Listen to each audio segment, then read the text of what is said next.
எரிவாயு, petrol, diesel விலை உயர்வுக்கு எதிராக இந்திய கம்யூனிஸ்ட் கட்சி மாவட்ட குழுக்கள், தமிழகம் முழுவதும் இருக்கிற மாவட்ட குழுக்கள் மாவட்ட தலைநகரங்களில் ஆர்ப்பாட்டங்களை நடத்த வேண்டும் என்று கட்சியின் மாநில குழு பணித்தது. வடசென்னையில் மாவட்ட செயலாளர் தோழர் வெங்கடேஷ் வேம்புலி தலைமையில் இந்த ஆர்ப்பாட்டம் நடைபெறுகிறது. சென்னையில் மாநில துணை செயலாளர் ரவி அவர்கள் தலைமையில் அம்பத்தூரிலும், முன்னாள் மாநில செயலாளர் முத்தரசன் தலைமையில் திருவான்மியூரிலும், மாவட்டங்கள் முழுவதும் மாவட்ட செயலாளர்களின் தலைமையிலும் இன்றைக்கு ஆர்ப்பாட்டம் நடைபெற்றுக் கொண்டிருக்கிறது. எரிவாயு விலை கட்டுக்கடங்காமல் உயர்ந்து கொண்டே இருக்கிறது. அது பற்றி பிரதமர் வாய் திறக்கம் இருக்கிறார், உரிய அமைச்சர்கள் வாய் திறக்கம் இருக்கிறார்கள். பெட்ரோல், டீசல் விலை உயர்ந்து கொண்டே இருக்கிறது. இந்த யுத்த சூழலிலும் ஈரான் நமக்கு வழக்கம்போல் எரிவாயு, எண்ணெயை வழங்குகிறது.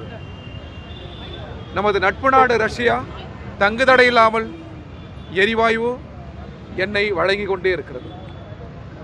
ஆனாலும் விலை உயர்ந்து கொண்டே இருக்கிறது. எனவே இந்திய கம்யூனிஸ்ட் கட்சி சார்பில் நாங்கள் முன்மொழிவது, ஒபேக் பிற எண்ணெய் வள நாடுகளிடமிருந்து எரிவாயுவை, எண்ணெயை நாடு பெறுகிறது. ஆனால் விலையை எண்ணெய் நிறுவனங்களும் முதலாளிகளும் தீர்மானிக்கிறார்கள். இதற்கு முடிவு கட்ட வேண்டும். ஒன்றிய அரசே விலைகளை தீர்மானிக்கிற பொறுப்பை ஏற்க வேண்டும். இல்லை என்றால் எரிவாயுவை, எண்ணெயை உலக நாடுகளிடமிருந்து பெற்று அதை மாநிலங்களுக்கு வழங்க வேண்டும். மாநிலங்களுக்கு அந்த அதிகாரத்தை, எரிவாயு மீது, எண்ணெயின் மீது விலை நிர்ணயம் செய்கிற அதிகாரத்தை மாநிலங்களுக்காவது நீங்கள் வழங்க வேண்டும். ஒன்று ஒன்றிய அரசு இதன் பொறுப்பை ஏற்க வேண்டும், அல்லது மாநில அரசுகளுக்கு இதை வழங்க வேண்டும். இவை ஏதுமில்லாமல் எண்ணெய் நிறுவனங்கள், தனித்த முதலாளிகள் கொழுப்பதற்காக அரசு கொள்கை வகுத்துக் கொண்டே இருக்கிறது. இதனால் தட்டுப்பாடு என்பது சகல துறையிலும் ஏற்பட்டுவிட்டது. சிறு நடுத்தர ஓட்டல்கள் பாதித்திருக்கிறது, சிறு நடுத்தர தொழில்கள் பாதிக்கிறது. சமூகத்தில் சகல பகுதி மக்களும் இதனால் பெரும் பாதிப்புக்குள்ளாகிறார்கள். எரிவாயு, பெட்ரோல், டீசல் விலை உயர்வு என்பது அன்றாட மக்கள் பயன்படுத்துகிற வாழ்வியல் பயன்பாட்டு பொருட்கள், 1 கோடி பொருட்களின் விலையை உயர்த்தி கொண்டே இருக்கிறது. எனவே இந்த அநீதிக்கு ஒன்றிய அரசு முடிவு கட்ட வேண்டும். இல்லையென்றால் தொடர் போராட்டங்களை இந்திய கம்யூனிஸ்ட் கட்சி மேற்கொள்ளும் என்பதை அறிவிப்பதற்கான போராட்டம் இந்த போராட்டம். தமிழக முதல்வர் கொடுத்த வாக்குறுதிகளை நிறைவேற்றுவதற்கு முன்னுரிமை அளிக்க வேண்டும். வாக்குறுதிகளை நிறைவேற்றுவதற்கு கால அவகாசங்கள் தேவை, அது மிக இயல்பு. எனவே கால அவகாசங்கள் எடுத்துக்கொள்ளலாம். ஆனால் சட்டம் ஒழுங்கை காப்பதில் ஒரு நொடியும் தாமதங்கள் கூடாது.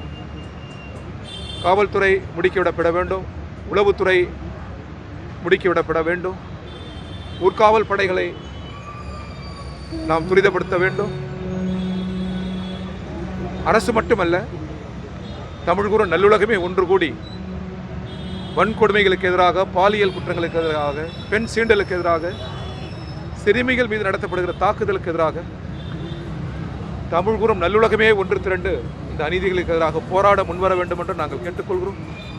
இதுபோன்ற அநீதிகளை தடுப்பதில் அரசுக்கு முழு பொறுப்பு இருக்கிறது. அதில் கூடுதல் கவனம் செலுத்த வேண்டும் என்று நாங்கள் கேட்டுக்கொள்கிறோம். முழு விவரங்கள் வரட்டும், நிர்வாக ரீதியில் ஆய்வுகள் நடத்தட்டும். இதில் தவறுகள் ஏதாவது நடைபெற்றிருக்குமையானால், குற்றங்கள் நடைபெற்றிருக்குமையானால் அது சட்டம் தன் கையில் எடுத்துக்கொள்ள வேண்டும். யாராக இருந்தாலும் சட்டத்தின் முன் நிறுத்த வேண்டும், சட்டப்படியான நடவடிக்கைகளை மேற்கொள்ள வேண்டும். இதுதான் இந்திய கம்யூனிஸ்ட் கட்சி.